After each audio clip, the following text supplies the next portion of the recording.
The views expressed in this podcast are personal opinions and do not reflect those of any organization. The speakers are not licensed therapists, and their insights are based on their own experiences.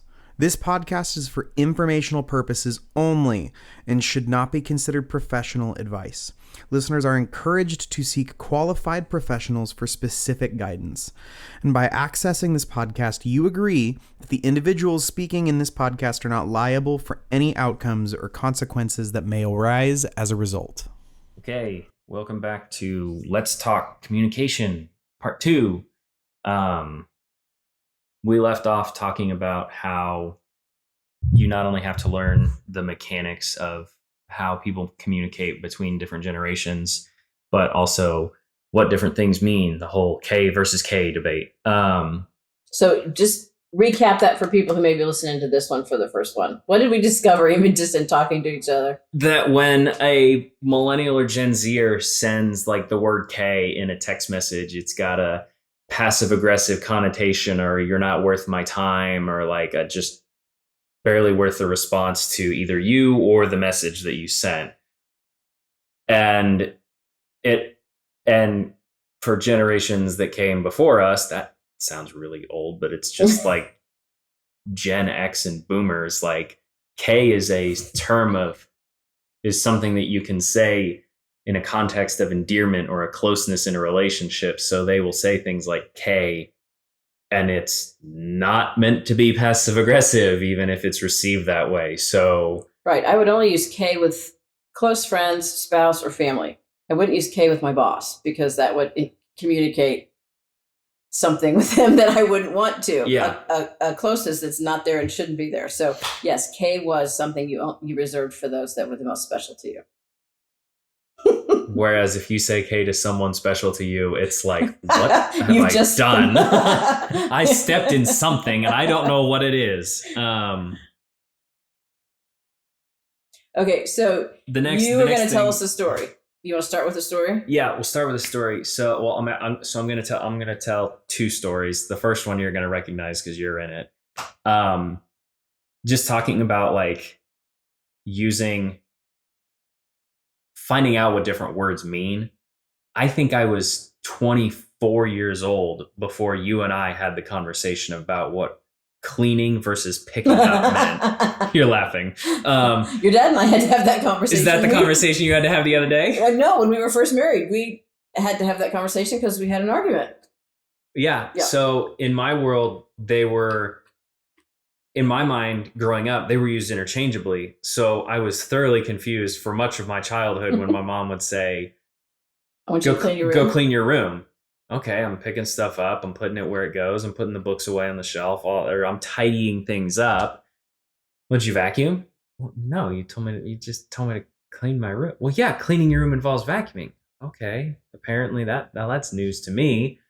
And then you would ask me to like pick stuff up and I wouldn't do it right away. And you'd be like, what are you doing? I asked you to pick stuff up. I'm like, well, yeah, you asked me to clean the room. Like, it's going to take more than a couple of minutes. I'm going to get this thing done. And you're like, no, it's just like put the books on the stairs. So the next time you go upstairs, you take them. And I'm like, what do you mean? Like, because in my head, these words are used interchangeably, but like cleaning is like, to you, if I remember this conversation right, is the actual act of cleaning. It's dusting, it's vacuuming, it's getting out the spray, the sprays, and the sponge, and like doing the cleaning versus picking up, which is like tidying up, where you put the books back on the bookshelf, you clear off the coffee table of extra stuff, you put your keys on the hook, you do that sort of thing. You just pick up the clutter, but you don't like break out the mop and bucket necessarily.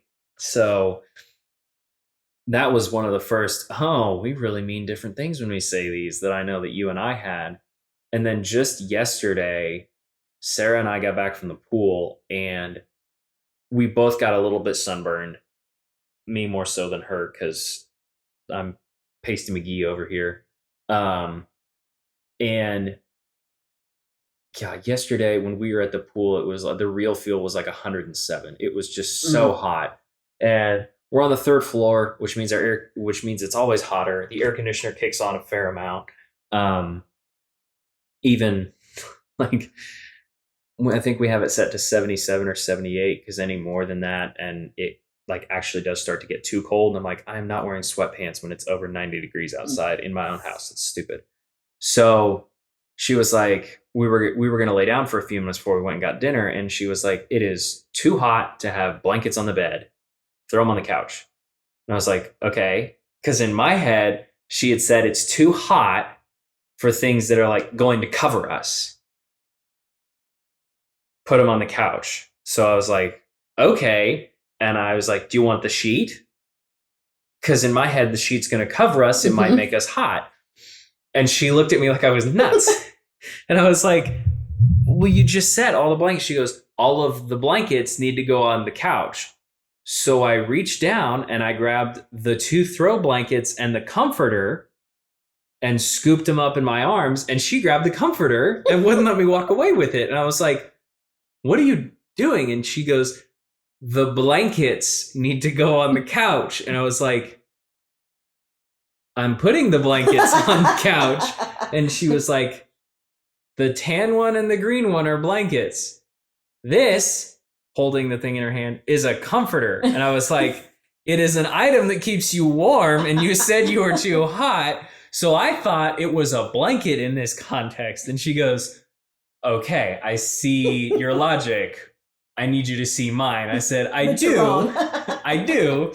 I will put the throw blankets on the couch. And she said, thank you. So I did that. But we just had that yesterday because in my head, I heard, it's too hot. Take the things that are going to make me hot away. Mm-hmm. When she said, just like, she meant just the throw blankets that she had last night because she got cold. Yeah. Yes. And when you come from 2 different parts of the country, a lot of times different words mean different things too, or the same word means 2 different things. So you guys might run into a little bit of that. But yeah. I do remember your dad and I had an argument early on in our marriage because he would say, we need to clean the house. And I would get so offended. I was like, I had just dusted and vacuumed and cleaned. What are you talking about? And what he meant was, can we pick up the books and the stuff that's just laying around? And so interesting. That was a big, well, that's picking up. Anyway, yeah. So we talked about K and what K means. And that was a revelation. That's interesting. Okay, so here's just a little bit of text lessons. I think my generation, sometimes we need some texting lessons, but this also goes for Facebook too, or replying or a message on Instagram. So when you talk about punctuation, and I'm the grammar person, but your dad was very good about telling people happy birthday. I know where this is going. And so he would, he'd go through his Facebook list and he would reach out to everybody and say, happy birthday, happy birthday, happy birthday. No punctuation, no period, no anything. And I explained to him that what that sounds like in people's ears is happy birthday. That you need to put an exclamation point or some kind of an emoji after it to communicate, I have feeling here and I'm trying to really wish you a happy birthday. So when the generations are talking digitally, let's just talk about the importance of communication and emojis. I want to know how you feel about emojis. Too many, too little. Both of you have one grandmother that uses emojis a lot.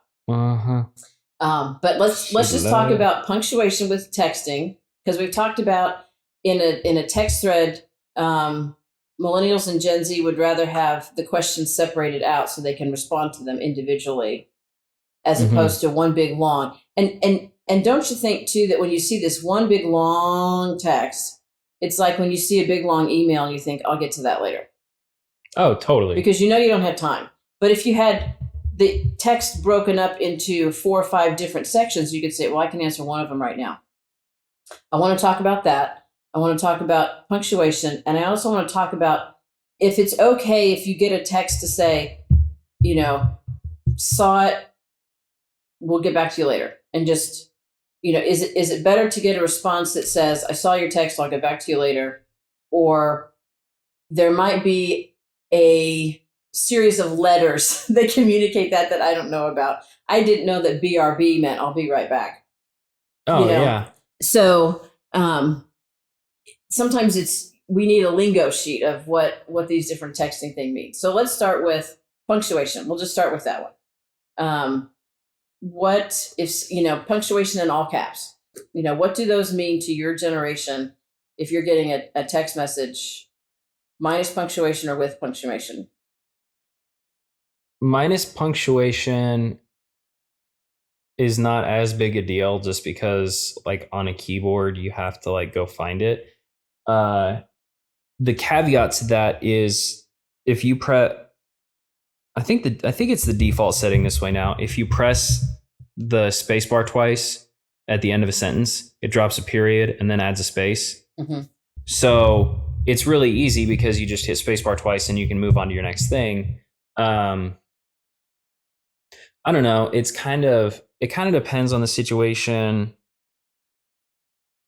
what you're trying to talk about. It's a little bit contextual and situational. Like if I'm using Siri to text, I have to say the punctuation because otherwise she just runs it all into one sentence, which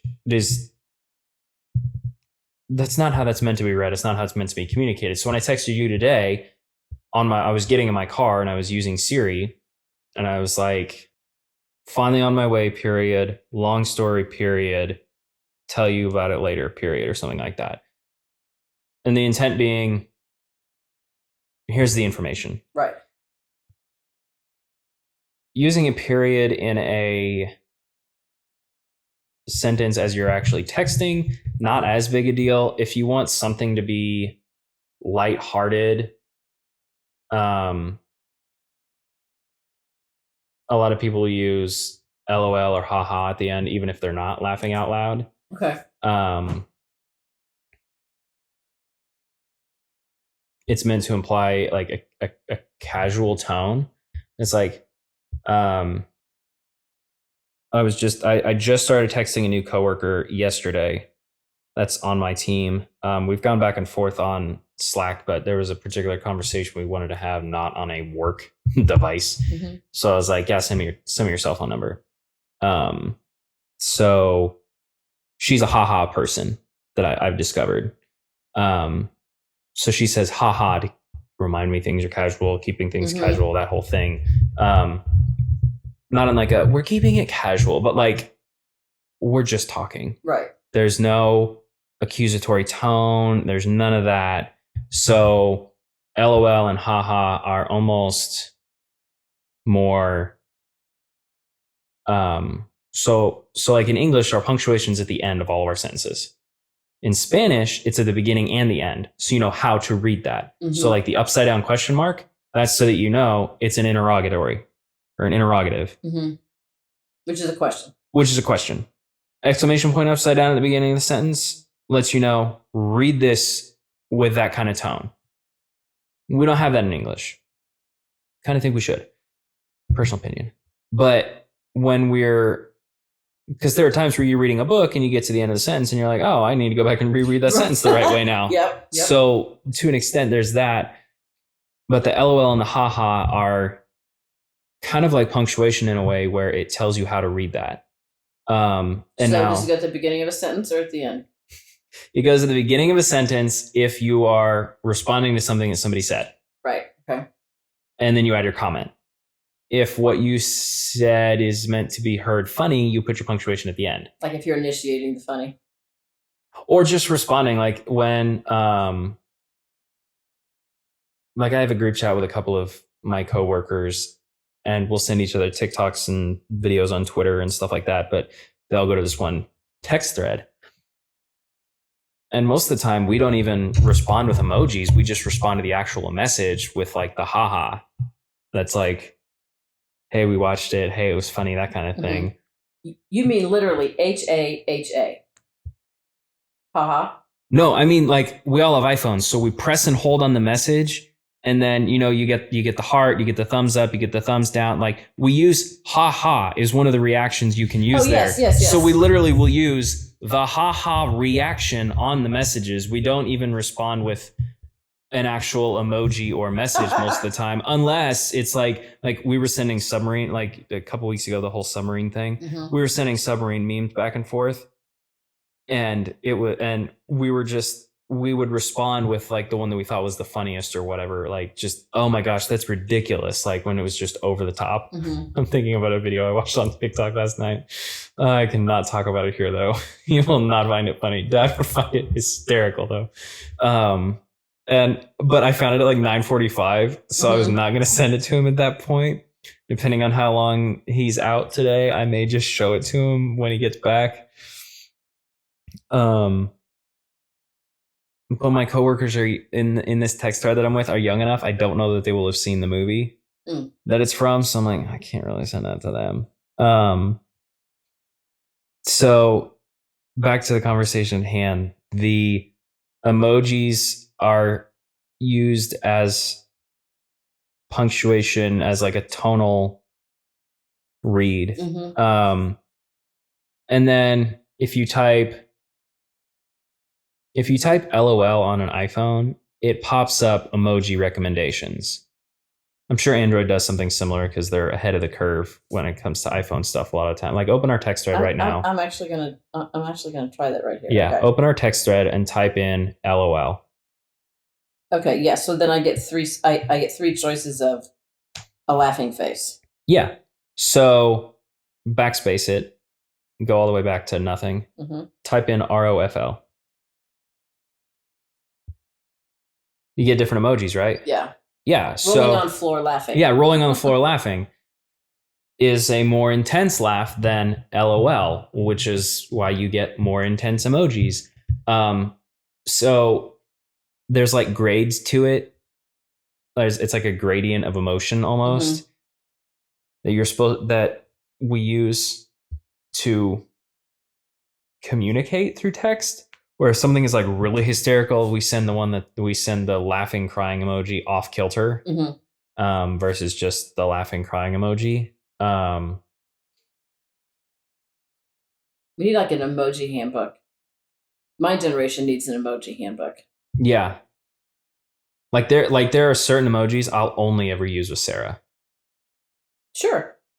Not even like inappropriate ones, but like just there are certain ones that I will only use with Sarah. I remember when I was in college, I think it was either College Humor or something similar to that. Somebody did a skit on like, what does this mean? And it's like girls trying to dissect this guy's text message. Right. Well, he sent a red heart. Doesn't that mean? And they're like, no, guys don't care about the color of the heart or whatever. My coworker Jim, his color at work, we have like email tags that we have to put on things like this is for you, this is for you, this is for you, whatever. His is green. So he uses the green heart on things because his color at work is green. Okay, cool. He's not communicating love. He's not communicating love. He's not communicating. He uses the color green because that's his color at work. Green hearts, white hearts are fun. Sarah likes to use white hearts on things. Red hearts are like the ultimate heart, I guess. Blue hearts are okay, but you can't use a blue heart and a white heart next to each other because that implies OnlyFans. So it implies what? OnlyFans. What is that? Oh, wow. This is not something we want to talk about right now. Okay. OnlyFans is a platform that's designed like Patreon, where you pay a subscription to like a favorite creator of yours. Okay. The idea being you get exclusive content from them. So I pay $1 a month to these guys in Germany who talk about small unit tactics and stuff like that. They create some really cool Instagram content. They're on Patreon. Okay. Patreon was kind of the first one. The idea being create a platform that lets people sell their content on a subscription. So that is a whole other conversation we need to have. Okay, OnlyFans got really popular during COVID for people putting their own porn out there. Oh. Yikes. So 6 and 7 figures a month on OnlyFans, certain people, because they're just putting it all out there. And that's OnlyFans, the blue and white heart. That's the blue and white heart. Don't use a blue and white heart next to each other. All because right, people, it implies, don't do that. Don't do that. See, you don't know it communicates these things. Yeah. And a lot of that came from TikTok. Because that's where, because a lot of people, I say people, mostly women, turn to OnlyFans because a lot of their jobs were like, oh, we're shut down. Sorry, you're not getting paid. So then they were like, I got to make money somehow. Oh, that's sad. Yeah. That is sad. So sad in the first place, but then the blue and white hearts, because it was like a whole gradient thing where people would flat out talk about having an OnlyFans. And then TikTok was like, well, we don't like OnlyFans content. Don't put it on here. So then people couldn't say the word OnlyFans. And then people couldn't type the word OnlyFans. So then people started using the number 0 and like capitalizing certain things to say the word OnlyFans. And then, so people have just finally figured out like it was this really quick development within the algorithm of TikTok in particular. So it's like code. Yeah, where they had to figure out ways to say it without saying it. And it just, so Kansas City Royals fans, don't ever do a blue heart and a white heart. You don't necessarily want to do the blue and white heart next to each other. If you do like a white heart at the beginning and a blue heart at the end, that's kind of pushing it, but it's a little more understandable if everything in between is Royals related. Right. But like people will put in their like in their username a blue and a white heart because the color of OnlyFans is blue on a white background. Okay. That's their corporate branding. And it was not designed that way. It was designed to be like Patreon where people could, there's yoga instructors on there. There's personal trainers on there. Like there's people other stuff. Used it for another purpose. But OnlyFans had less stringent standards on their content and just basically turned into the pornified version of Patreon. So a lot of people, like one of my favorite podcasts is the Sean Ryan Show. He's a former Navy SEAL. He brings in experts on current events. He's had the girl that escaped from North Korea. He's got a new podcast coming out on Monday with Jim Caviezel. He's had several different Navy SEALs on there. He's had a guy from Delta on there. He is one of the directors on the show SEAL Team, talking about his service, how that transition into act. Like and these podcasts are 4 and 5 hours long. Like they're really long interviews. And there's breaks in there, but they're long interviews. And the Sean Ryan Show is on Patreon because that's how he's able to, because people support him every month on Patreon. That's how he can afford to fly these guests to his studio. That's how he can afford to take them to dinner the night before and figure out what they're going to talk about. So these things are not inherently bad so much as people took them and decided to do whatever they wanted with them. Right. So don't use blue and white heart. Okay. Well, on a lighter note, yeah, just understanding emojis. To share the story about the person in our family. I won't out who it is, but someone in our family gave every person in their family a poop emoji ornament for Christmas because she thought it was chocolate. Oh, yeah. And so as she looked at it, she thought it was a chocolate drop. And so she's been using the poop emoji to just mean chocolate in her text because she didn't know that's what it was. So when all of her family got these poop emoji ornaments for Christmas, they're like, what are you doing? What is this? There's no way you mean what you've just said. Means. Yes. And so anyway, so just another reason to understand what the, we need an emoji dictionary for what that actually is. So, especially for us who a lot of times are texting without our glasses and we're not looking really closely at those tiny emojis, we could pick something like the poop emoji and think that it's, a Hershey's Kiss. So, that's not a good thing. Yeah. So anyway. Emojis are like kind of a tonal, they give you a tone with how to read something versus actual punctuation.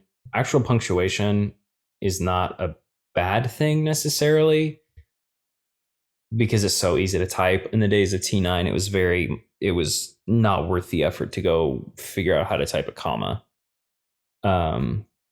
because we were actually using text messages, which required 160 characters max, unless you're getting into two like that. It was a whole thing. We have come a long way. As technology has come further, it's a lot better. I remember I used to be able to text my tweets. I could text. Oh, yeah.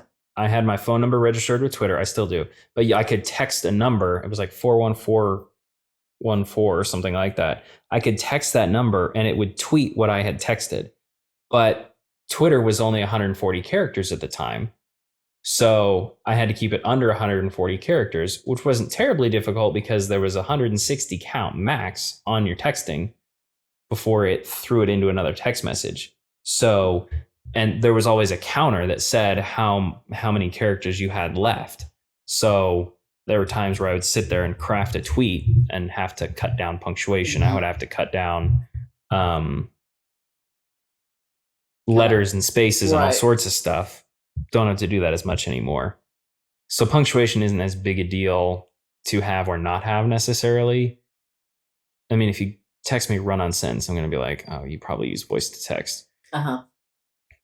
I will say though, using a period at the end of a sentence, like if you say okay with no punctuation, it's like, okay. If you send okay with a period, it's like, okay, fine. Like it's kind of similar to K, where it's like the punctuation makes all the difference. And dot, dot, dot. Oh my gosh, the ellipsis. Dot, dot, dot is like, it's passive aggressive like K. I've always read it as, okay, but I really don't want to. Okay, fine. Like that? Yeah. Yeah. Or if I ask someone to do something and they say, okay, dot, dot, dot. That's what it sounds like. Okay. Like, sure, but I really don't want to, or I wish you hadn't asked me. Yeah. Maybe I'm reading that wrong, but well, no, you're reading that kind of right. Dot, dot, dot is. Well, it depends on what it comes after. So like if someone's like, okay, dot, dot, dot, it's like, finish your thought. You want to say something more. What is it? Oh, like, so, okay, but give me details. No, if someone's like, if you're like, hey, can you do this for me? Okay, dot, dot, dot. What's your problem?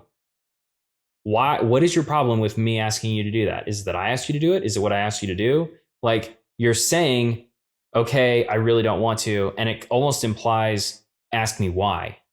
Okay. Not just, fine, I'll do it. Like, I don't want to, but I'll do it. It's like, it kind of implies like, I have more to say. Okay. We've run into this with, it's a generational thing.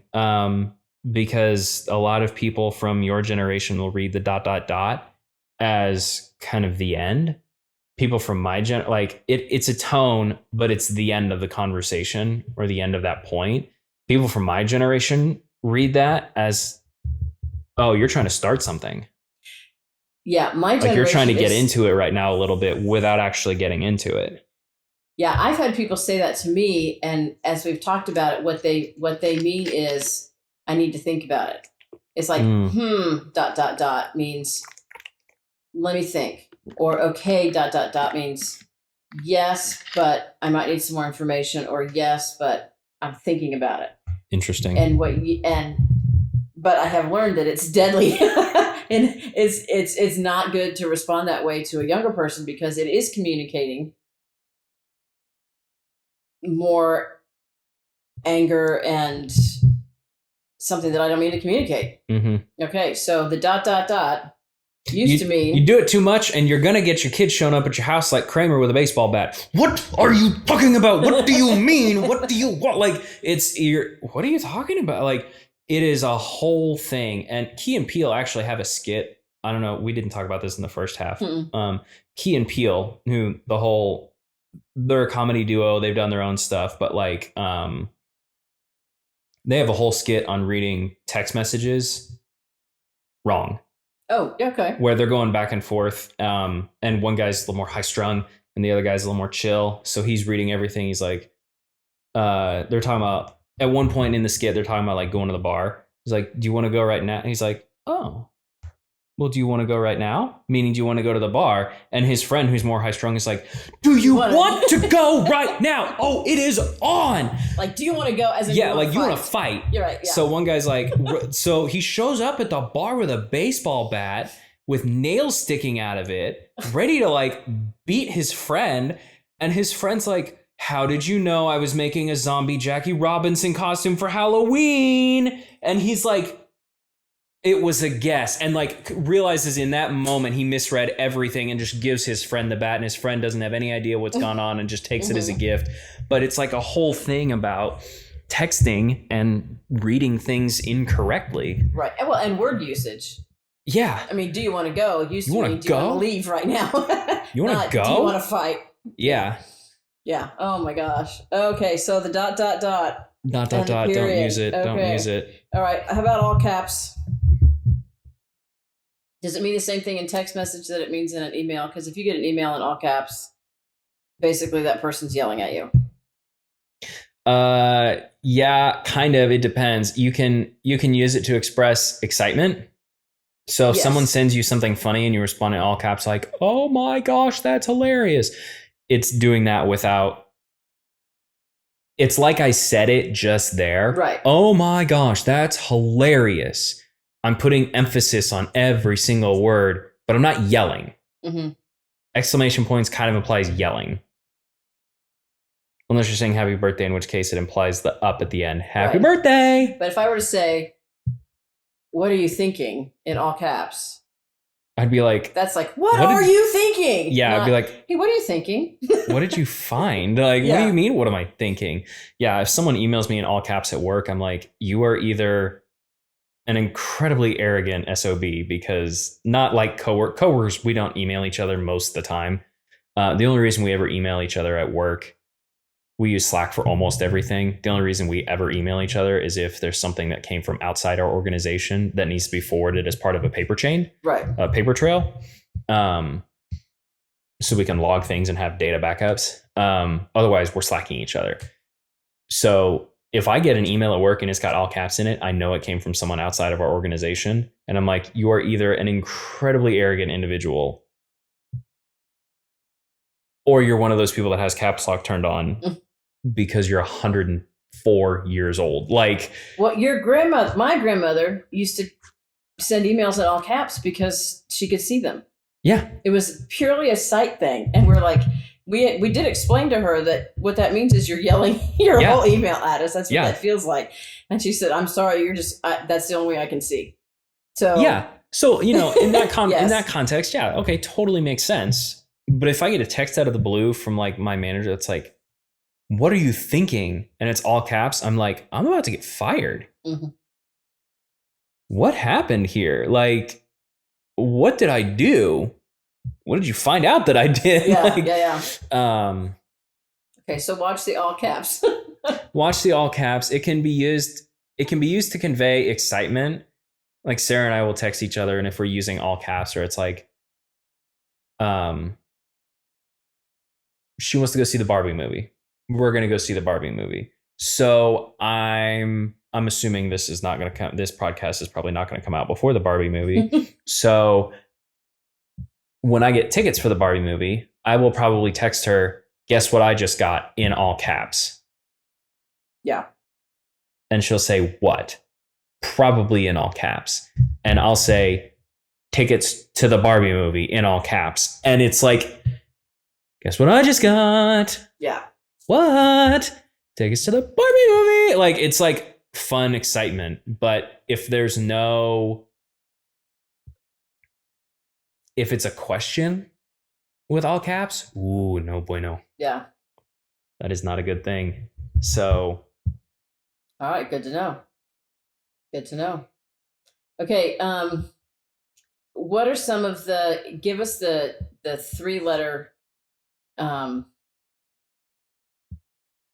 I read something the other day that a woman, a mom was texting WTF, which we won't use the word here, but she thought it meant, what's this for?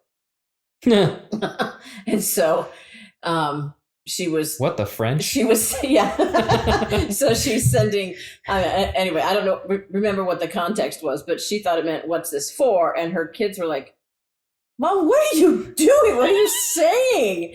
And so she didn't realize what it was. So we know that WTF is what the F. So don't use that. But ROFL is rolling on the floor laughing. OMG. Oh my gosh, or your other one. LOL is laughing out loud. Laughing out loud. BRB is be right back. What's funny about BRB is like my coworkers and I, because we're a team and we have to like share responsibilities when one person steps away, depending on what their task is for the day, we have to pick up the slack while they're like in the bathroom or getting a snack or whatever. So if they say BRB, like we'll actually verbally say that to each other in the office. Okay. BRB, because we know it means be right back. That way you're not leaving with no context. You're not just like getting up and leaving. But like if my coworker Yuri will have to take a phone call from his family or something. He's got a big family, so sometimes he has to help with translating certain things because he was a medical interpreter before he got his job here. So he'd be like, BRB, and run into a conference room real quick so we can take a phone call. Again, not talking in front of people. Even though it's literally going to be Spanish, and it does not matter because there's only two of us that would ever be able to understand what he's about to say. He goes ahead and leaves. Yeah. Which I would appreciate if I was a coworker. Yeah. BRB means be right back. HBU. How about you? How about you? TBH, to be honest. Okay. I use that one a lot. Yeah, you do. To be honest. Yeah. TBH is to be honest. LMAO is laughing my ass off, which is, I think it's the step after rolling on the floor laughing. FTW is for the win, not. Oh, okay. So if someone does a good job at work, pull something off. So it's like congratulations, Lance, for the win. Like, okay, good job. Like, way to pull it off, kind of a thing.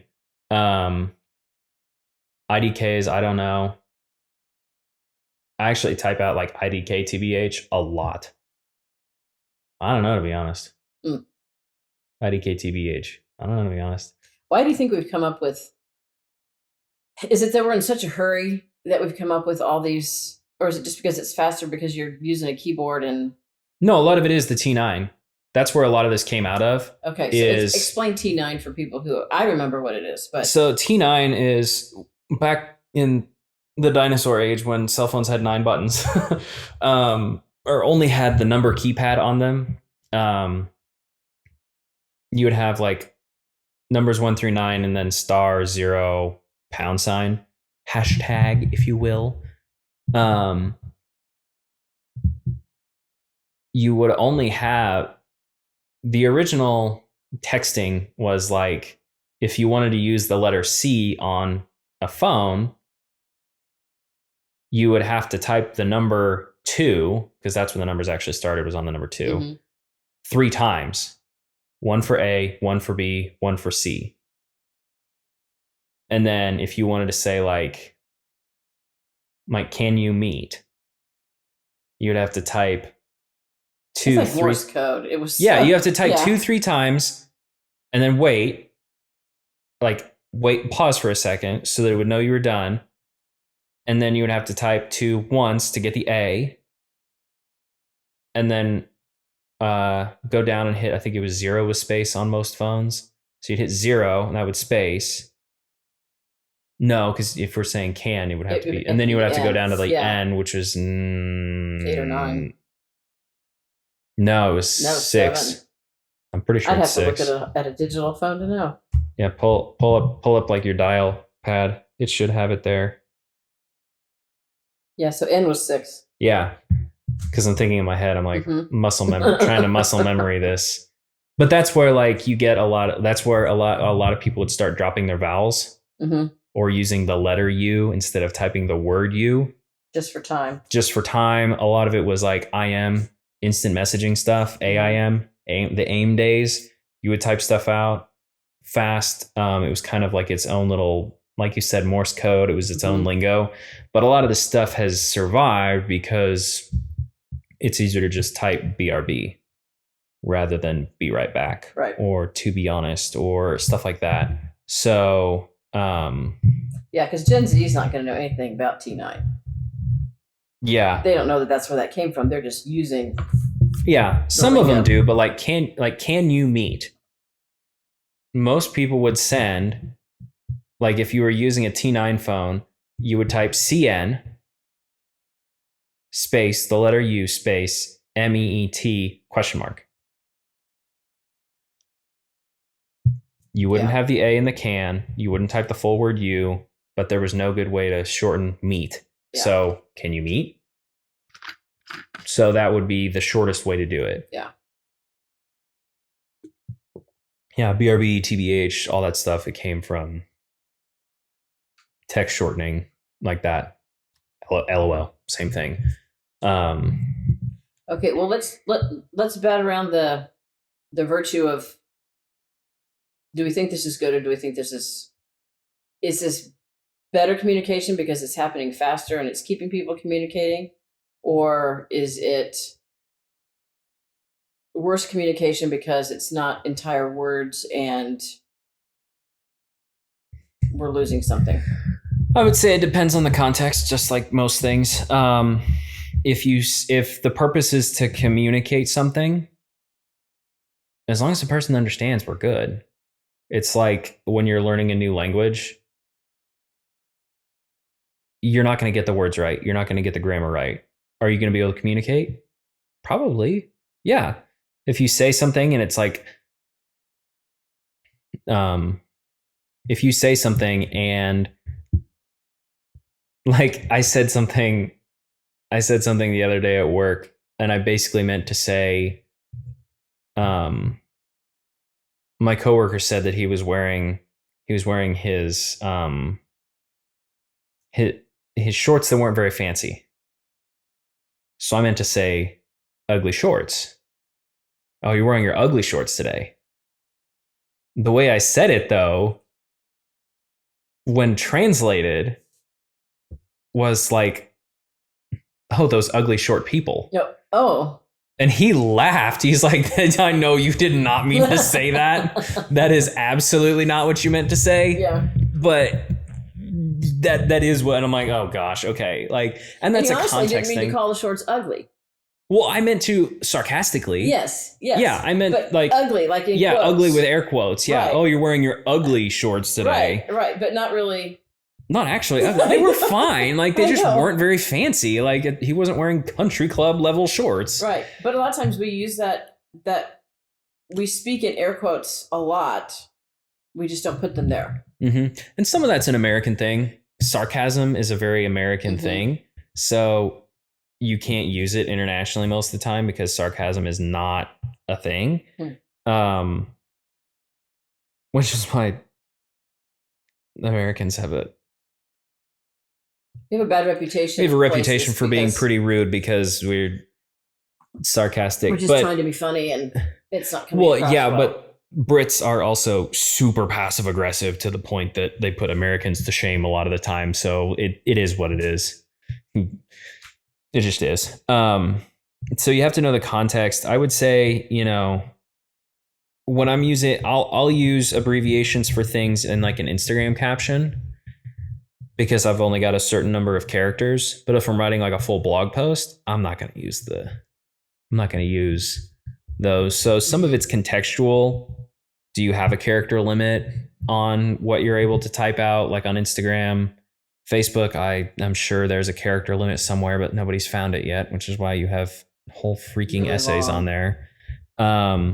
So that's some of it. Texting, there's technically a character limit, but most of the time we don't run into it at this point. I think that there are I'll put it this way. I think that it's good that we're able to communicate faster. I think that it's bad that it's technically causing a breakdown of language in some ways. But I think there are bigger issues with language at hand than texting shortcuts. people are redefining words left and right to mean whatever they want it to these days. And I don't think that's okay. Right. I agree. I think that words need to have, not that words can't evolve, but when you use a word to the point that it loses the negativity behind it or the positivity behind it, that's not a good thing. So it just kind of depends on, I think there's bigger breakdowns of in language today than texting lingo as an issue. I was just reading you that part from the book that I was reading for devotion, and just the use of the words was so clever and deep, and the vocabulary was so rich. It was just a pleasure to read it. I felt like I was smarter after a paragraph because of the way this author was putting the words together. And I wanted to read that book more. Yeah. Because the richness of the language was like, oh, these are words I haven't seen for a while. There's even a word in there I've never heard of. I got to go look it up. And I love that. I know I'm a little bit of a nerd that I would look up a word I don't know in the middle of reading a novel or something, but just the richness of it, I thought, oh, I love that. So I do, yes, I think there's good and bad, like you said, in context. As far as communication, if we want the generations talking to each other, I think this is a great place to, older generations need to understand what these, just the technicality of what these things mean. Yeah, I agree. But they don't necessarily have to. I wouldn't expect my mid 80s parents to use LOL or to use BRB. And that should be okay. Yeah. Likewise, they can understand what the younger generations are saying, but they don't have to communicate back in the same way in order for communication to happen.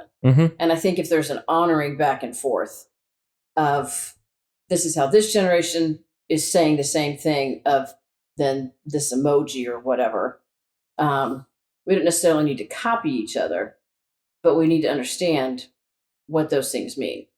I agree. But I do think it would be, we don't want to lose all of our language because we've shortened it to a few words.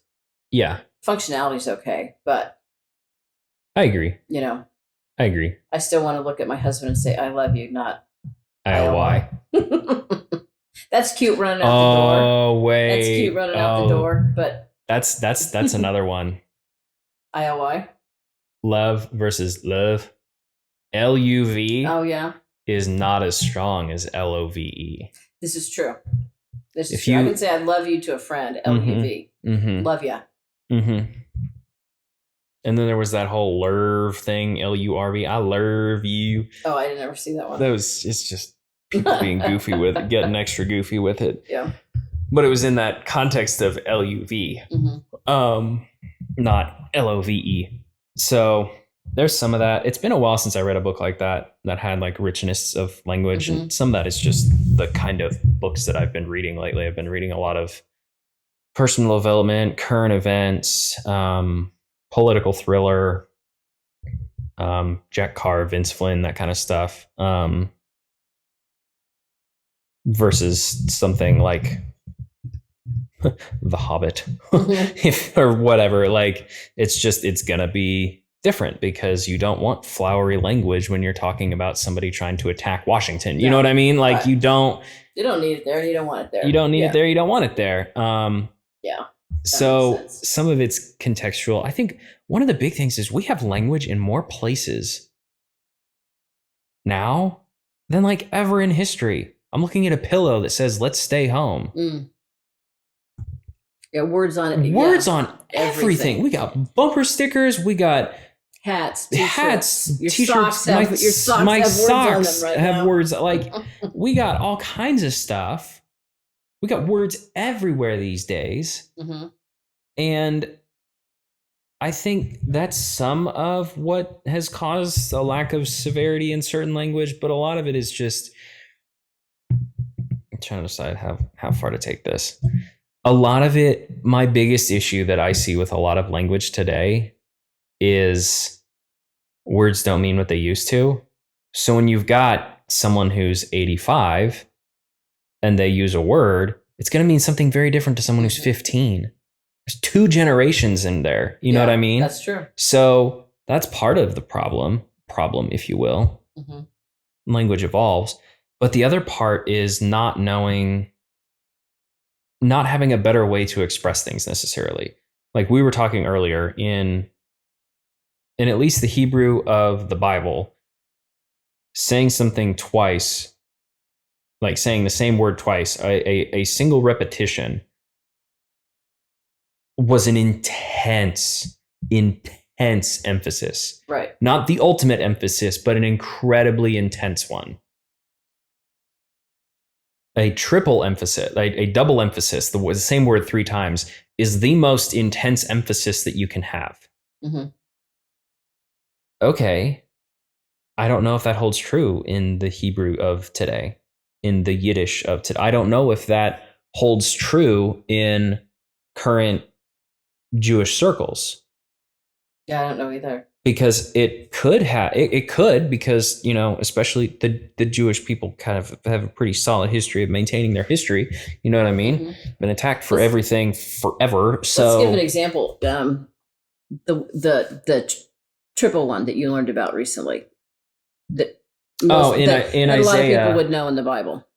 In Isaiah, the prophet is taken up to heaven, and he sees God sitting in an enormous arena, and it's this, and the seraphim are chanting, and they're saying, in the Bible, it said, in the English, like the NIV, every translation in English practically says holy, holy, holy. But they're not saying holy 3 times. They're saying holy with the ultimate emphasis on it. Like screaming, shouting, shaking the foundations of the heavens, holy, in response to the holiness of God. Well, what we've done is we've taken that and turned it into holy, holy, holy. Which doesn't sound very emphasis. Yeah, it's not very emphatic. It's not like that, like earth shaking revelation. Like that's not how it's used in English. Mm-hmm. So some of it is a language barrier. Some of it is things like that, where it's a mistranslation, for lack of a better term. Like I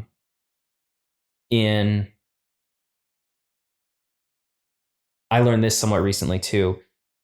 Hebrew has 2 words for kill, for killing a person. There's killing and there's murder. And the original 10 commandments use the word murder. So it's not thou shalt not kill, it's thou shalt not murder. If you don't start watching cop shows, you don't know the difference in English. Murder is a crime. It is horrible. It is one person taking the life of another for the simple purpose of doing so. We now have things in our justice system like manslaughter.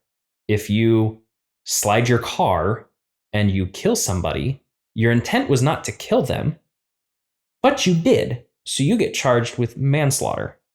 I'm not a lawyer. This is not legal advice. This is an example. The Hebrew language has a word for killing that's not murder. And I'm not going to try and pronounce the words in Hebrew, but